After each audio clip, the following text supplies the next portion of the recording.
Calling to order the April 16th, 2025 Planning and Zoning Board meeting for the City of Deltona. Staff, would you call the roll, please? Member Gonzalez. Gonzalez, aye. Member Northey. Here. Member Stewart. Here. Member Trojanoski. Here. Secretary Amoroso. Here. Chair Cardo. Here. Alternate French. Here. Alternate Nair. Here. Alternate Warnicki. Present. And alternate Zaltos. Here.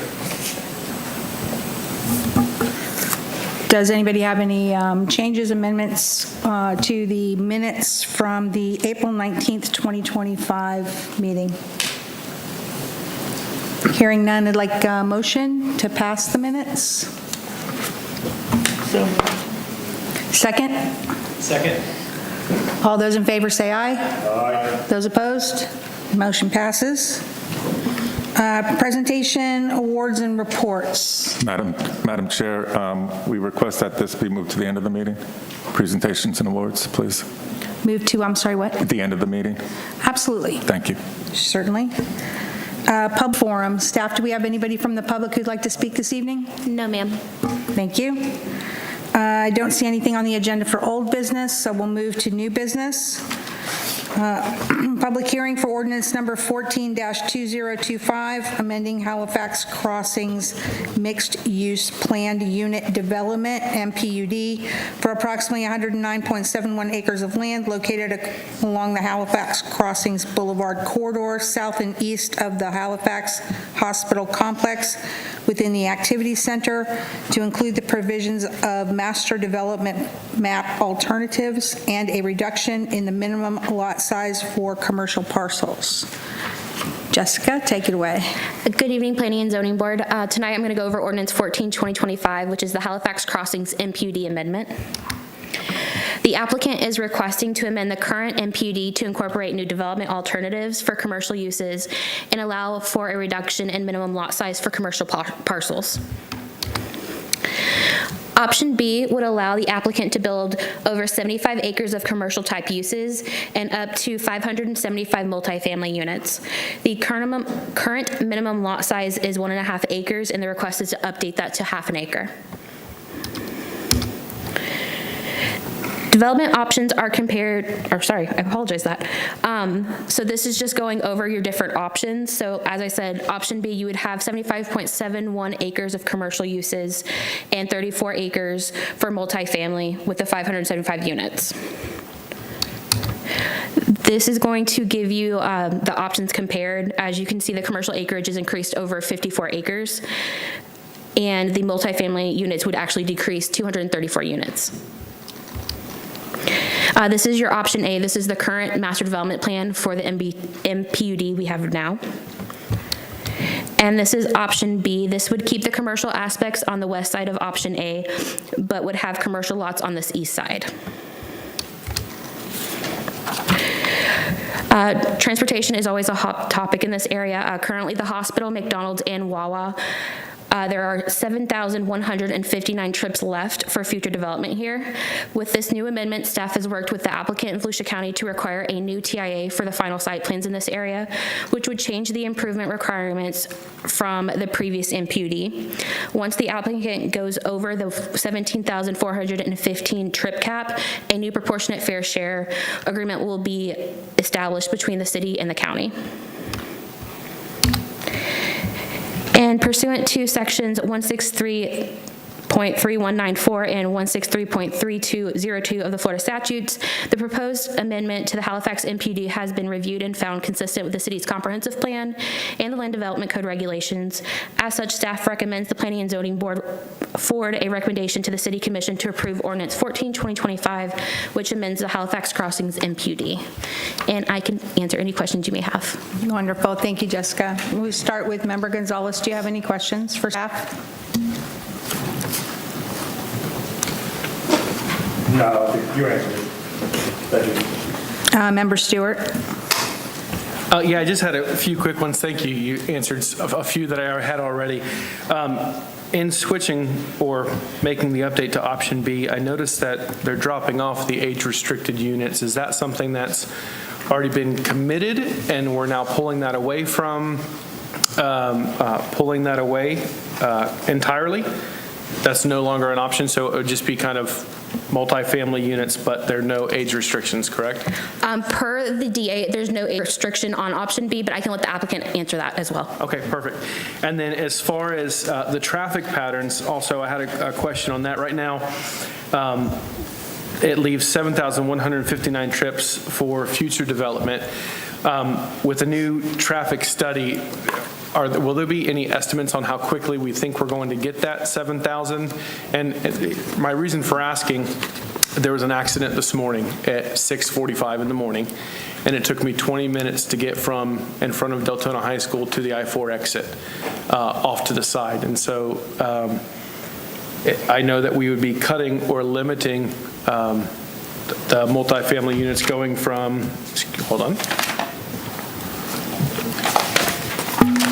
going from 809 family units to 575 family units, but also increasing our commercial footprint there.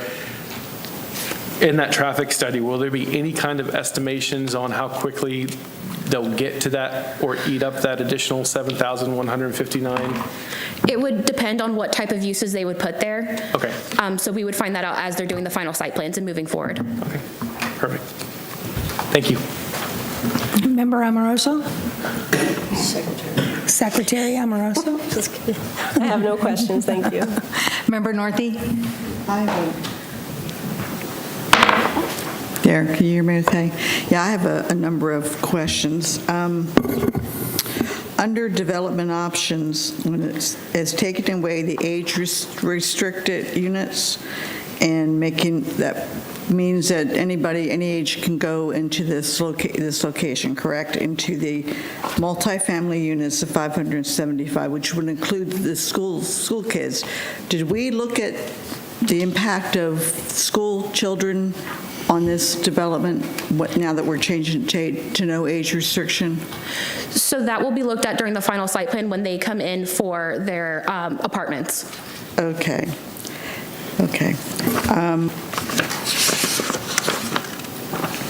Back on the 2025 amendment, it says, the amendment seeks to modify development standards by reducing lot size requirements for commercial parcels, offering greater flexibility for future commercial projects. I like the idea that we're doing more commercial than we are doing single family or multifamily. I like that idea.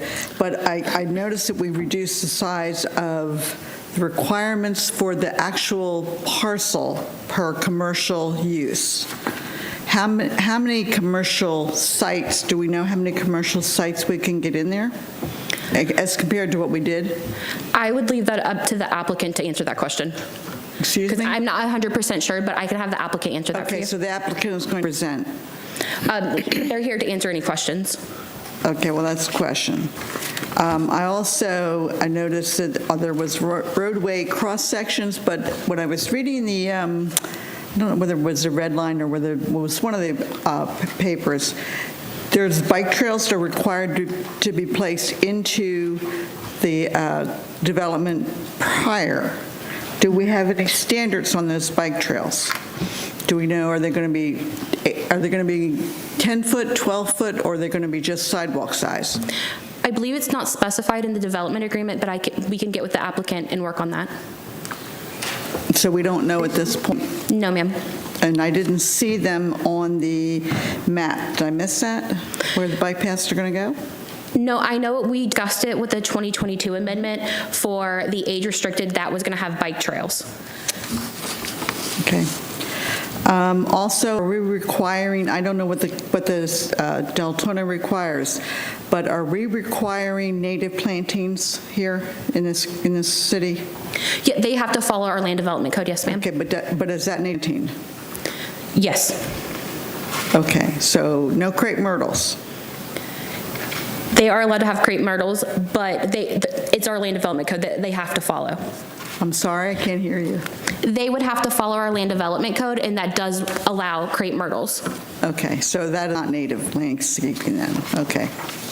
All right, and then the transportation, I know that we're going to do a new report on that between the county and the city. Where does, I did not see anywhere on the maps, Rhode Island Extension, and what the impact of Rhode Island Extension with that being the end of the Lexus lane per FDOT long-term plans, which I understand now they're also now talking about going all the way to Deltona. Did we look at that? Is that part of the plans? And if it's not, why not? So that will be looked at once a new TIA is done, but Right. because we are just now working on Rhode Island and getting that established in Deltona, it would be looked at when they do the new TIA. Okay. But we won't see that. Most likely, no. That won't be something that we get to say any comment on, correct? The comment on, That is done, and then it goes back to staff, and correct me if I'm wrong, and then it goes to the council, or the commission. It Correct. doesn't come back to us. correct, yes, ma'am. Okay, all right, thank you. Alternate French? Member Trojanowski? Yes, I do have a couple questions. 'Cause I do like the, obviously, less impact on stormwater, and then, of course, more commercial, but I know we're in the middle of changing impact fees. How would that impact this once we do a new study? Would the new impact fees, as they raise, be applicable to this facility? So impact fees are not paid until they build their property. They don't pay them until they pick up their permits. So they would have to follow whatever impact fees are in place then. Because this is just a rezone, they would most likely have to follow all of our new impact fees. Okay, thank you. One last question, Jessica. Yes, ma'am. With regards to the traffic impact analysis, or TIA, that you're referencing, you were really talking about a traffic study, correct? Yes. Okay, and that traffic study is not going to be completed or triggered until we exceed the 7,159 trips. Is that true? From what I understand, the applicant also can answer this. We asked for them to start doing it soon because Volusia County wants to see it as well, to update everything on their side as well, because the improvement that's in the current MPUD, Volusia County doesn't think it's needed, and that it's probably going to need a different type of improvement. Okay, so you're not waiting? What? Can you repeat that, please? Volusia County doesn't think their traffic study is needed? No, the improvement that's in the current MD. It's stated inside of the DA that the second turn lane may not be needed. We would have to look at the new TIA. So you're starting work on the traffic study now, is what you're telling me? The applicant should be starting it shortly, yes. Okay, thank you so much. So you mentioned that there's an applicant here that would like to make a presentation? I believe they're here to answer your question. Let me make sure. Alrighty.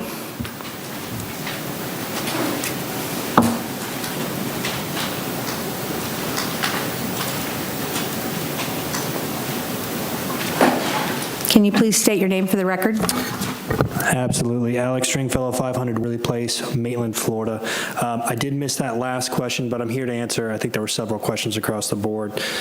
So if we want to go through those one by one, I think that would be helpful. But the most recent one, I was taking notes on a previous question. If you could repeat that, that would be great. Last question we heard. Okay. Are you starting work on the traffic study now? That will start after the zoning hearing goes through. So again, we have an additional hearing after this. And we can't do any kind of construction outside of those. There's vested trips. When we run out of those, until we complete our TIA, get approval for that, and get more trips, we can't do any additional work. So we plan to start the TIA after we go through this zoning process, likely next year. And then really we can't do any additional work outside of those vested trips until we have a TIA that's approved by the county and the city. So when you say TIA, from my understanding, a traffic study is a much more involved and in-depth Yes. document that's performed and completed by a traffic engineer licensed in the state of Florida. That's A correct. traffic impact analysis is not as anywhere as detailed as a traffic study. So just to be clear on the language, when you say TIA, are you really meaning TIA, or are you talking about a traffic study? I think, well, traffic impact analysis is actually required to have someone who's licensed and a professional, and that will actually identify, it is a very detailed traffic study. They're functionally usually the same type of analysis that we're talking about. This will identify insufficiencies related to concurrency, any issues that we may have with intersections that may need what's called a proportionate share.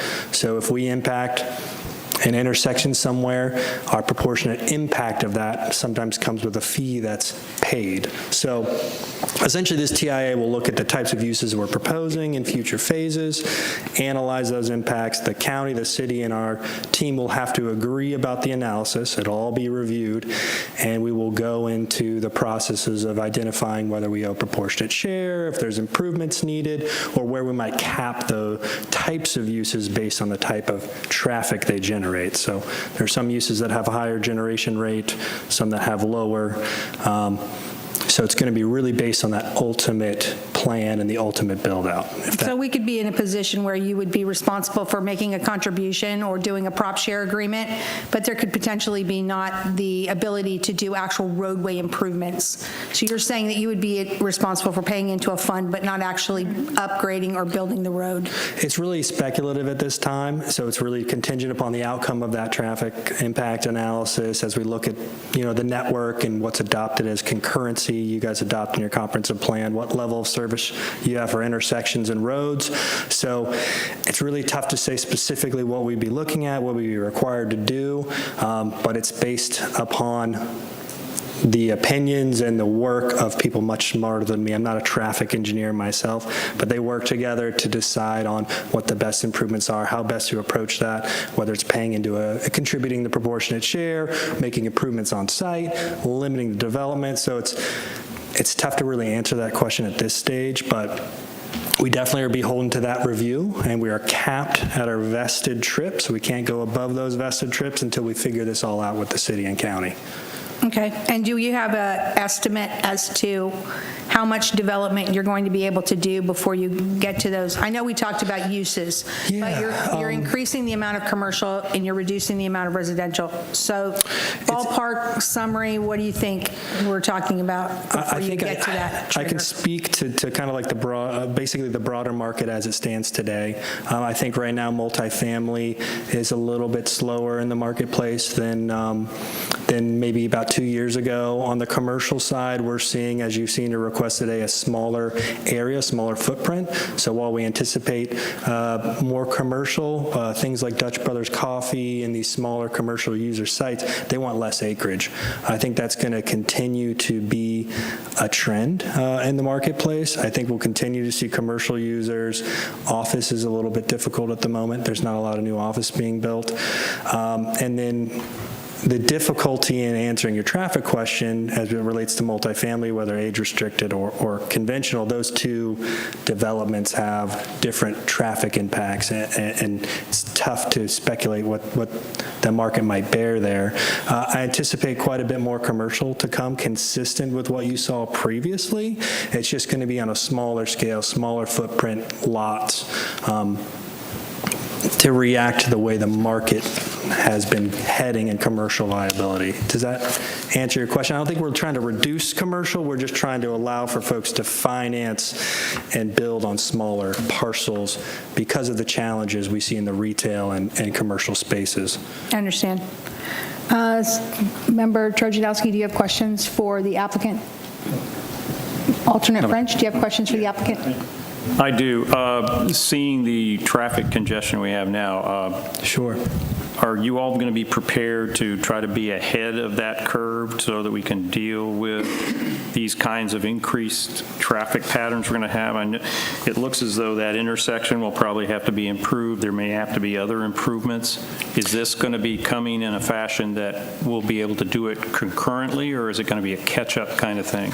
It'll be concurrently, and there will be, I assume there'll be things like what we call a signal warrant. At certain points, we will have to complete improvements at intersections. I can't speak to whether they'd be signals, but there's a specific process for that. So if an intersection or a light is failing, and say we want to build 100,000 square foot of commercial, and at 90,000 that light breaks, per the study, we are required to make those improvements if it's warranted in order to build that extra square footage. So it is in our best interest to stay ahead of that and understand our traffic impact so that we're not held up in order to address those insufficiencies. So we're required as we go, as we make that impact, to make those improvements. Member Northey? Yeah, I have a couple things, and it's been a while since I've been around transportation studies, but That's tell all me, right.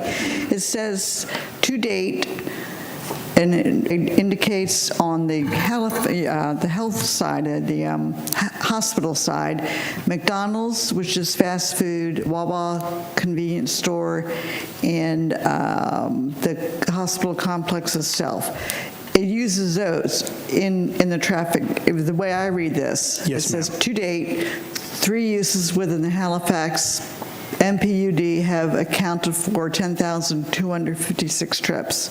Yes. And maybe this is a question for staff. I don't know. There are commercial developments that are in that interchange or that intersection on the other side. How do we account for those trips, or do we not account for those trips?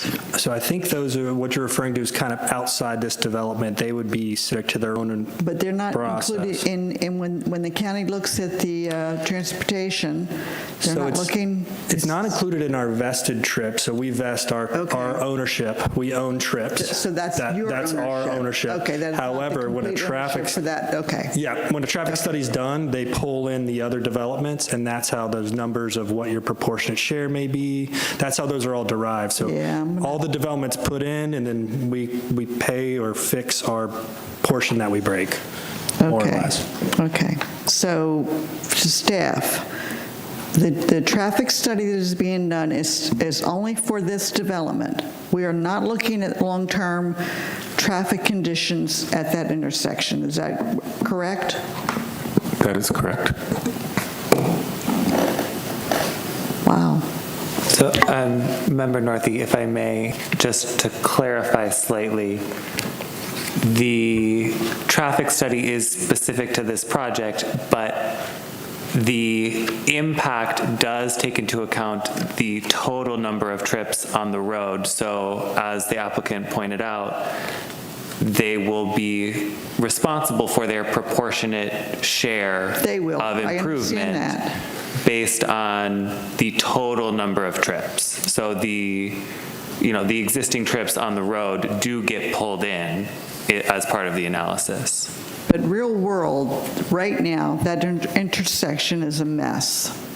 And so I have to make a decision based on their proposals, but I have to, but in the back of my head, I'm factoring in all the issues with transportation at that location.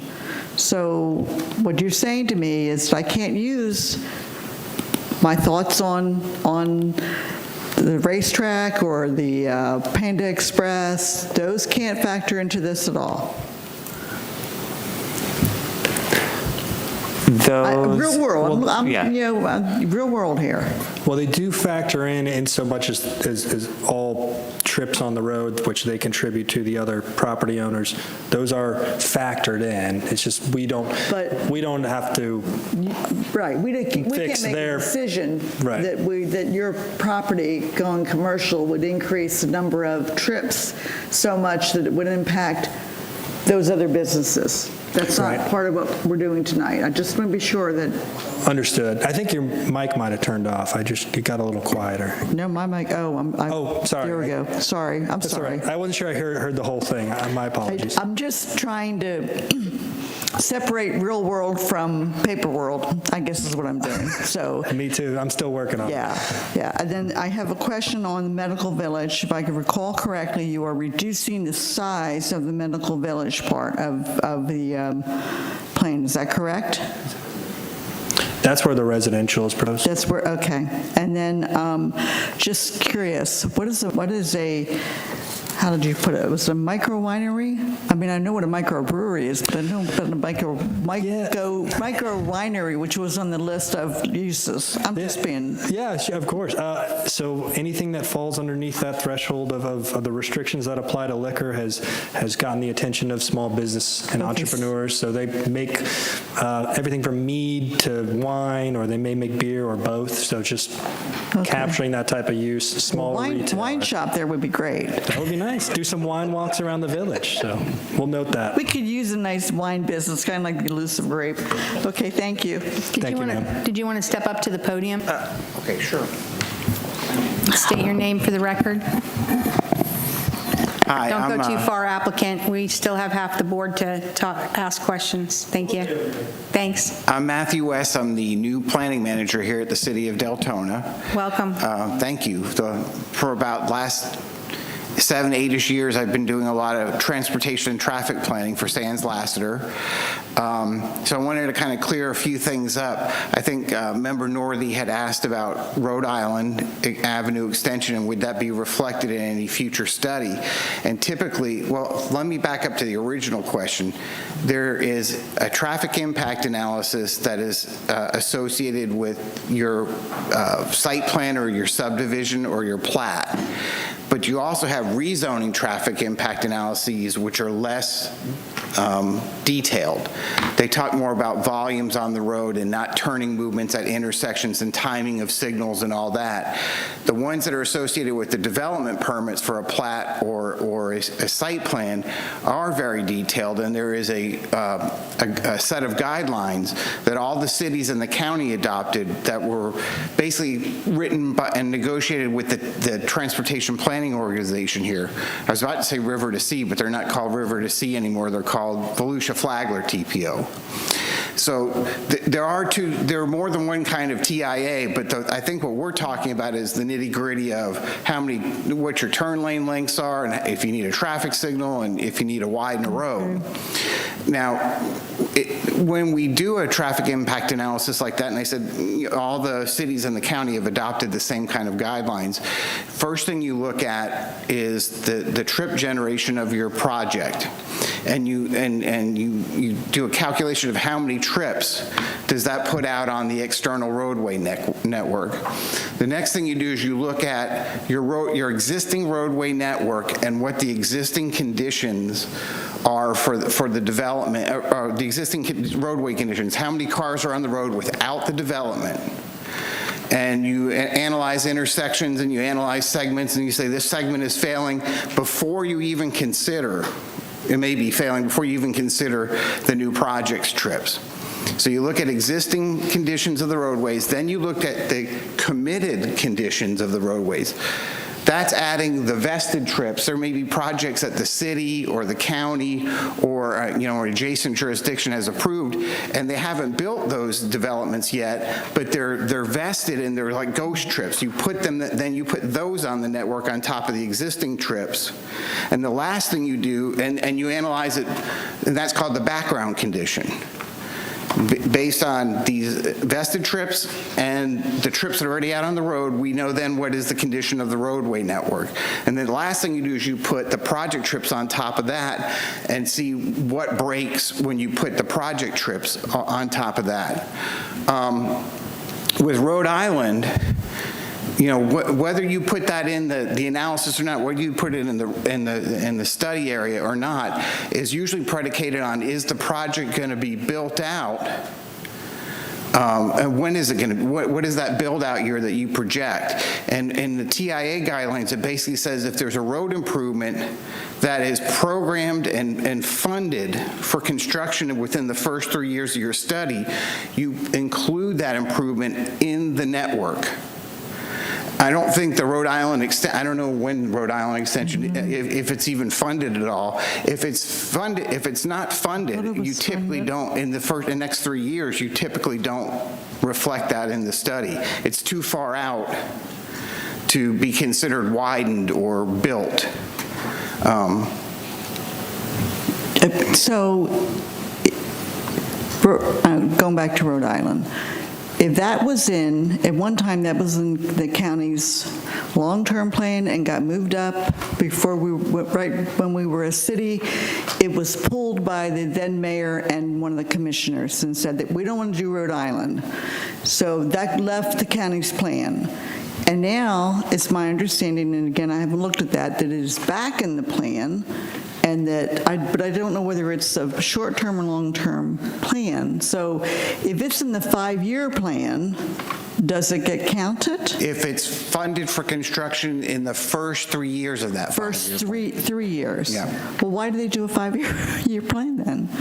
Well, going back to the rezoning traffic impact analysis or a comp plan amendment, let's say you're changing the future land use, you tend to look further out with less detail. So if you're going from residential zoning to commercial zoning, which is probably going to be a net increase in trips, you might say, I want to look at the planning horizon of the city's comp plan. Let's say it's 2035. Okay. But you don't do a full analysis of all the intersections and decide where the turn lanes go and how long they have to be at that. It's more looking at volumes on the roadway. And this road is built to, let's say, have 10,000 trips a day. And after this rezoning and the net increase, it may be 12,000 trips a day. But you don't provide the detailed analysis of what you do to mitigate at that time. It's a snapshot for your planning board to say, this is an increase, and how, what is the magnitude of that increase? So the TPO, if this was programmed, it would be in the TPO's work plan. And it would be in the city, and if the portion that's in the city would be in our 5-year capital plan. Okay. And the part that the county's building would be in their 5-year capital plan. Okay. And I have just guessing, I have a feeling it's going to be a while to get it fully funded for construction. You have to go through design and potentially right-of-way acquisition, and then you have to have the money to actually build it. So, it could always be made a priority and funding moved up. Well, there was some discussion at stopping it at Saxon, too, and making Saxon the end of the Lexus lane, which would, from a long-term, and it's probably not our purview, but from a long-term plan for the city, transportation is getting horrendous here. And that intersection that we're talking about is getting really bad, and Rhode Island, and then leaving that as an exit point for the changes, but we change things. That just, it seems like long-term, we're not looking at the reality of all of this. I don't know. Maybe that now that we have new leadership, and I applaud you, I'm happy to see you standing there because you and I have worked together previously, and I trust you. So he's a good person. So thank you for the explanation. It doesn't make me feel any better, but the last thing, and I can't remember which member brought this up about the timing of when will the 7,000 trips be used up. You could have one user out there use up all 7,000 trips, or you could have you could put other uses in there that are low traffic generators and use up the land before you get to the 7,000 trips. It just depends on what the market will bear and what they can, bring to the table. Do any other board members have any questions that are traffic related while we have? Please, go ahead. I do. Is the Halifax Crossings Boulevard the only access and exit road for this plan development? I'm not that familiar with the whole project, but it looks like it's just one cul-de-sac, essentially. I was wondering if it was going to have any connections so that there would be alternate routes for traffic as you go forward, looking at that. I think part of the limiting factor of that is at the interstate, they have limited access boundaries that they don't want you to have driveways too close to the interstate or actually even onto the interstate. So the limited access condition may limit them just to that one access point. I'm just not up on the whole history of this project. Any other questions from the board with regards to traffic? Nope, thank you so much, appreciate it. Secretary Amoroso, do you have any questions for the applicant? Member Stewart, do you have any questions for the applicant? I do, and I want to thank Pat for bringing this up. I, too, would like to see a micro winery. I think that would be wonderful. Duly noted. So if we can put 2 down for that. But also, I wanted to bring a point up that's just kind of in the back of my head. I have 3 children. I've got one going into high school. God bless you, yeah. I One got going 2, into high and that's school, plenty. one in middle school, and one in elementary school. And Pat brought up the point, and I wanted to touch base on this, is I'm excited to see the change to adding more commercial opportunities there. I know that there's traffic flow with that too, but from the school standpoint, and maybe that's a question for staff, and as a city, I know that the schools are maintained by Volusia County, but one of my concerns is we're zoned for Deltona High School, and just briefly looking, it's been recently announced that Volusia County Public Schools is at a $25 million budget shortfall right now. And they're talking about making budget cuts and then student-to-teacher ratio and staff changes. I don't know if that changes more students per teacher. That's the only thing that I can think of. I want to assume that. But more specifically, the closest school to this area would be Deltona High School. That has capacity for, according to Volusia County's website, has capacity for 1,736 students, and as of the most current information there, they have 1,803 enrolled, 109% capacity. In approving this or looking at this, what conversations are being had with Volusia County in providing more resources for our public schools to ensure that we're able to educate our kids, take care of our teachers, and make sure that we don't fall behind in educating our community? I can answer portions of that. Some of that, it really falls into the Volusia County School Board.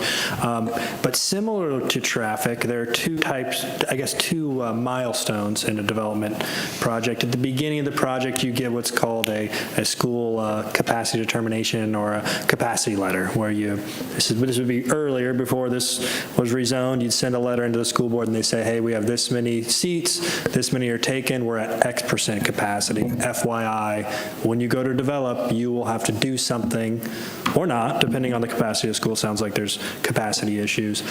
When you come to develop, it's kind of a, hey, just so you know, when you go to build, this is what's going on with the school. In order to meet concurrency, same with traffic, we have to meet traffic concurrency, we have to now meet school concurrency as well. So with every residential unit, we have to work with the school board to either pay for those seats or find some sort of project. And larger projects, sometimes people dedicate land to a school, those types of things. There's a lot of negotiating, and a lot of that depends on what the school board's capital plans are, how they want to approach this, what their strategy is, and I can't speak to that, but we will have to meet that concurrency requirement before we build anything, and the school board will have to approve that. And essentially ensure that we're paying for those seats to enhance that capacity. How they use that money, I can't answer, unfortunately. I wish I could, but that would be laid out in their capital improvements project, any type of growth strategies that they have, and that's how it kind of runs from our end. So we pay with every residential unit, we estimate a generation of students, and there's a number that they've adopted, and you have elementary, middle, and high school generation rates, and that's kind of how they capture that. So that's what I can answer, and perhaps staff has more knowledge on what may be coming down the pipeline, but. Good answer. Yeah, thank you. Yes. I just wanted to know that there was some type of process and Absolutely. some way in there to that. I want to make sure that, call it self-serving. My children are the city of Deltona. All of our children have a place where they can learn and grow and get the attention that they need to Absolutely. do that. So thank you for bringing that up. It just kind of got me thinking through that process. So thank you for. And if you stay on boards, the school board, volunteering your time here at P&Z, volunteering at the school board, get involved there is really a good board to look out for. Maybe in the future, maybe that's next for you. I don't know. Thank you. Member Gonzalez? No, I'm good. Thank you. Thank you. Appreciate it. Appreciate it. Any other comments from the board? I just have one question, and I direct this to staff. Did I understand that this is the second time they've been back for a review or for change? This is a second amendment they've done, yes. Pardon me? This is a second amendment they've done. Okay. They did one back in 2022. Okay, so Do we have like a 3 strikes and you're out, or I mean, they No. could come back as many times as they want. Is this it? I mean, are you going to go after this? Seriously? We try our best, but it's really, the market changes, and we try and get it right the first time, but, that's why this process is here, and we have to present and state our I case. like more commercial, I do, so Understood. let's do it. All right, thank you. Well, and I just want to highlight too, to your point, and yours, I feel like changing the parcel size, it's going to give more opportunity and more, it's going to bring in, it's making it more feasible for smaller shops and for smaller things to For the come in. micro winery. Right, like the micro wineries that we all. We like the micro winery, yes. Or breweries, yes. Or maybe it's both. Or both, yeah. But it kind of gives them the opportunity to step in and say, hey, because of the lot change size, we're able to make this happen, so. That's exactly the intent. Yeah. Right, yeah, and I agree also too, with just more commercial would definitely benefit that area specifically, but Deltona as a whole. Thank you. Well, that's the thing, that's an issue I have with reducing the lot sizes. It's going to try to invite all the fast food and the small shops. I mean, when you build a bigger parcel, it's divisible. It's not saying, hey, a big business has to go in here. So I'm on the other side, whereas I like the larger sizes. Keep the smaller, McDonald's and everybody out. And like, our city council's even talked about that as well, too. Good point. Any other comments from the board? Anyone like to make a motion? I had one more, based on it. Is there any way it could be designed where you have some smaller and some a little bit larger in that commercial allotment you're talking about to give that kind of flexibility? Yeah, the request is just for the minimum lot size to be reduced, so it's anticipated that may be the scenario in some instances, but it may be larger. So it's not that everything's going to be the 1 acre. We may have much larger pieces. Obviously, the hospital user is a huge piece of that. A hotel example would take up more space, and those are the types of uses that we're entertaining, but we just didn't want to preclude that small parcel opportunity that we've seen in the market be something that's in demand. Madam Chair, if you can also open it up to the public. Oh, my apologies. No problem. I thought I did. Apologize. Do we have anyone from the public who would like to speak on this matter? We do. Mr. Darren Elkind. Can you state your name and address for the record, please? Yes, ma'am. Madam Chair, members, my name is Darren Elkind. My professional address is 142 East New York Avenue in DeLand. I hasten to add that for the first 20 or so years of more than 20 years of my career, my professional address was on Deltona Boulevard. I am intimately familiar with this project because when it first was an idea back in 2012, I represented Halifax along with Bobby and Sadiq and bring this project to fruition. Some of you may not know that we have a Halifax, which is a governmental entity, a public hospital, has a series of interlocal agreements with the city when the city said, look, we need to bring some medical services to the city, and Halifax partnered with the city and has committed and obviously very clearly invested in the city to bring much needed medical services here. So we're happy to continue our partnership with the city. On this, I wasn't really planning on making any comments, but I was afraid Ms. Northey would think that I was trying to sneak out without saying anything, so I figured I better say something, since I haven't been to a Rotary meeting in a while. Just a few comments. This, Halifax is a big organization, so notwithstanding the bright orange signs that are out there and the fact that notice went out as it was required to do, when it got to the folks that actually make the decision, who are in a big building over in Daytona, to contact me, it was just last week when I found out that you all were having this hearing. Staff, I reviewed the PD, and staff was very clearly cognizant when they drafted this proposed PUD agreement that there's a hospital there, and the hospital has certain needs in terms of traffic infrastructure and those sorts of things, and we're conscientious about the architecture, and they were kind enough, when I'm calling them on a busy day of planning board to talk with me today about the project.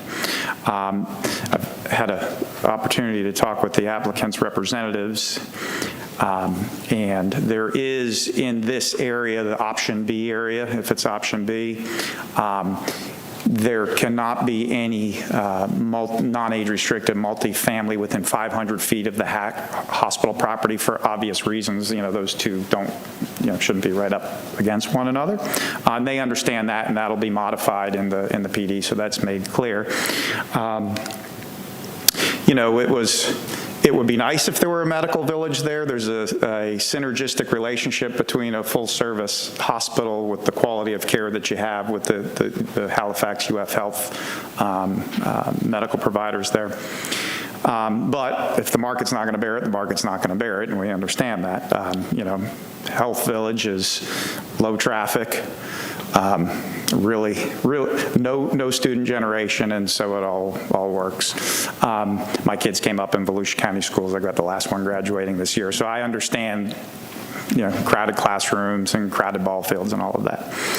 On the small lot commercial, get it. I think the PD was drafted, Jessica, so that it doesn't allow a lot of curb cuts and parking along the main corridor, so they respect the fact we've got ambulances coming back and forth, so that was great. So as long as those small lots are, back up without a bunch of curb cuts along the main road, that doesn't seem to be a problem.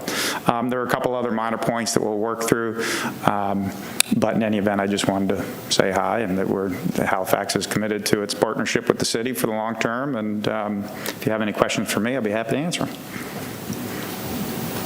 All right, thank you. I have a question.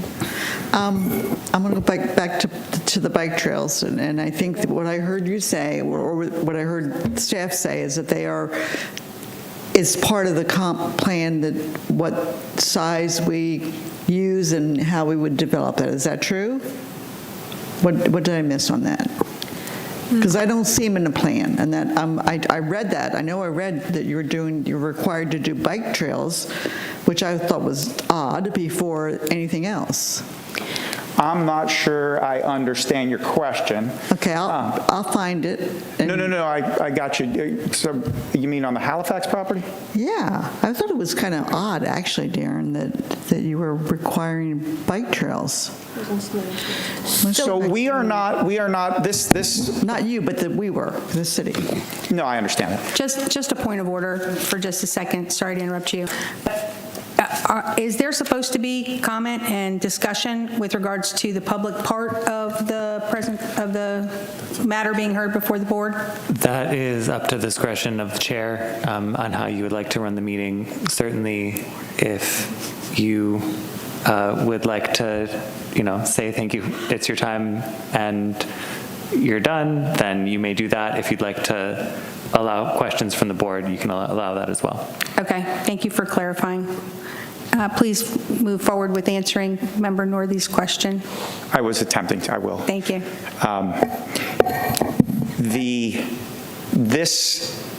The way it works in Deltona, as I understand it, is even though there was one planned development agreement, one planned development zoning for the entire project to include my client's 30-some acres, the owner of the remaining undeveloped parcels were allowed to amend the PD, the undeveloped portions of the PD, to make some changes. And that's what's happening once again here, as I understand it. So my client is not a party to the agreement. I just came here as a courtesy because it was being done, and to address those couple of issues. So I'm not aware that requirement for bike lanes is in the zoning for the hospital campus property. I don't believe it is, and hence there's no. I thought I read that, so. Staff will get back to you on in regards to the bike lanes. We'll have to do some research. Pardon me? We'll do some research, madam. Okay. Thank you. Thank you. Hopefully I answered it. Just one other thing. Yes, ma'am. We missed you Saturday. You weren't there. I understand. Staff, do we have any other members of the public that would like to speak? Yes, we do. Jasmine Walton. Please state your name and address for the record. Hello, my name is Jasmine Walton. Address is 3289 Alling Drive in Deltona, Florida.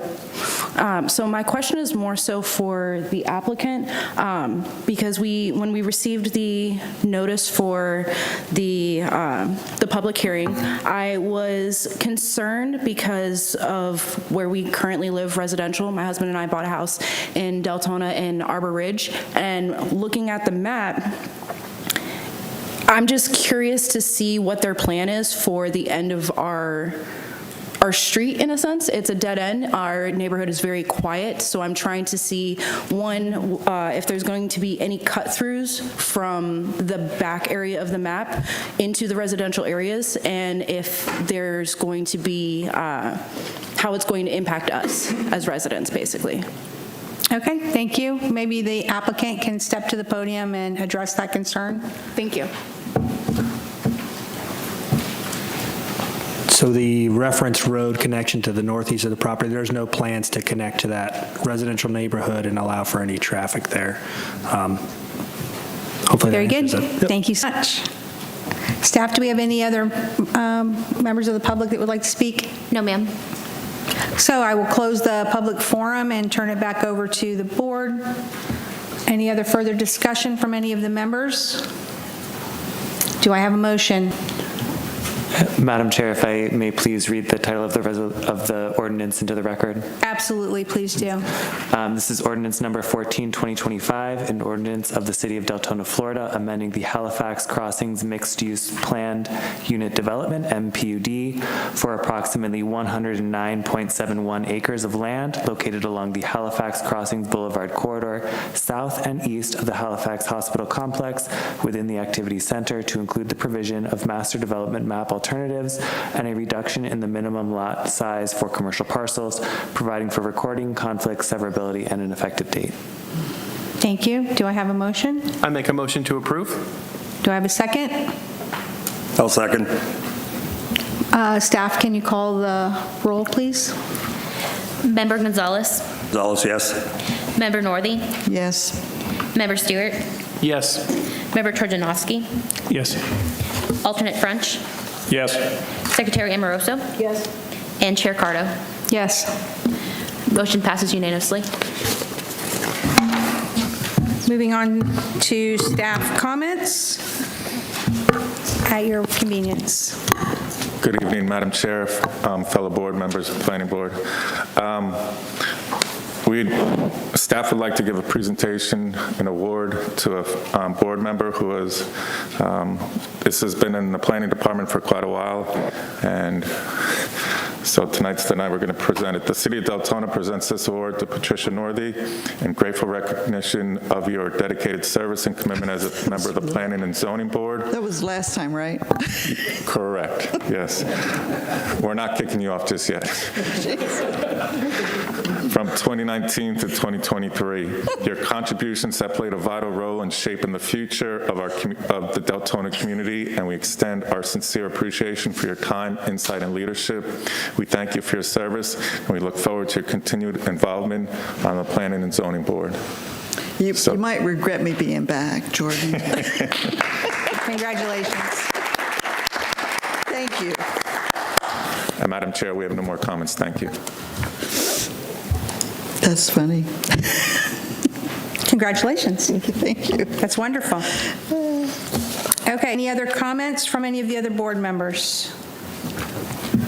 Do I have a motion for adjournment? Motion to adjourn. All those in favor say aye.